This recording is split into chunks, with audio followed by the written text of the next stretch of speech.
Hi there. In the previous lesson, I explained gold. In this lesson, we're going to talk about the banking system, since we already spoke about money, trading, and gold. Now, it's really important to understand the role of banks in the entire system. Banks are important to the system because they're adding another layer of security for users. The common sense is that you would prefer to keep your money in a safe place, right?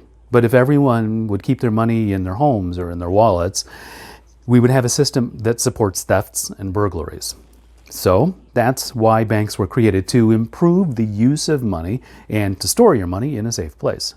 Besides which, banks have also improved the payment systems. Now we mostly use credit cards to pay for goods and services thanks to banks. When the first currencies were minted and started to become popular, the banking era started. But it's believed that banking actually started before the currencies. Banking institutions have the main goal to stabilize the market and give loans to people.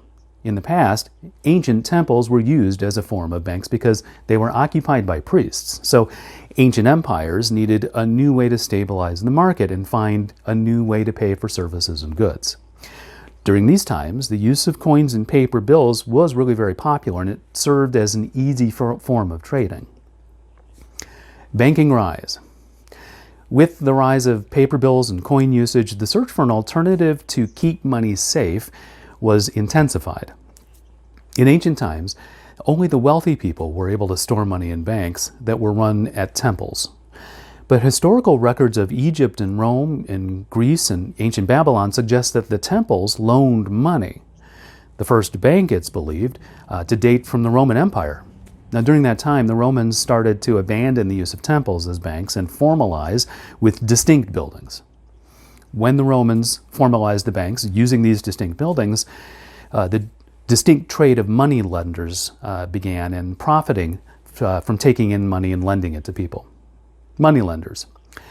After the first banks were formed in ancient times, the need for a law that would stabilize the economy was essential. So Julius Caesar established a new law between money lenders and landowners, and the law allowed money lenders to confiscate land instead of loan repayment. During the Middle Ages, the most advanced bankers were from Italy, known as pioneers of modern banking. Royal powers began to take loans and spend money on the military during wars. In 1557, Philip II of Spain borrowed money to fight wars, and this led to the first national bankruptcy. 40% of the country's gross national product was due to debt. Banking around the world.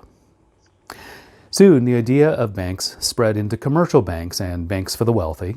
And in the 16th century, Amsterdam introduced charges for customers that deposited their wealth into banks, and the practice was spread into the United Kingdom later. According to the Payment Council, which represents the UK banks, from 10 of the oldest banks of the world, half of them are in the United Kingdom. During the late 1800s, the J.P. Morgan Company emerged and increased the influence over American industry. J.P. Morgan worked to stabilize the banking system by creating its own central bank in 1913. IPOs. Since then, the banks had started to establish in other countries, and the number of banks increased. And during these times, the amount of loans grew to a point where banks couldn't provide loans anymore. Merchant banks created and managed initial public offerings, or IPOs, to raise money directly from the public to generate sufficient funds for companies or for banks in exchange for formal shares. So with IPOs, the banks became commonplace and citizens began to open bank accounts. Banking became more popular, and in the 1950s, charging with cards was invented, followed by credit cards. The ATM was deployed in 1967, and since then, banks have become a major factor in the daily lives of people. The banking system began to improve, loan policies improved too. The credit card became the most preferred method of payment after the 2000s, which allowed people to complete faster and quicker transactions. And today, there are over 32,000 private and public banks worldwide. Thanks for staying with me. Now, let's go to our next lesson about cryptocurrencies.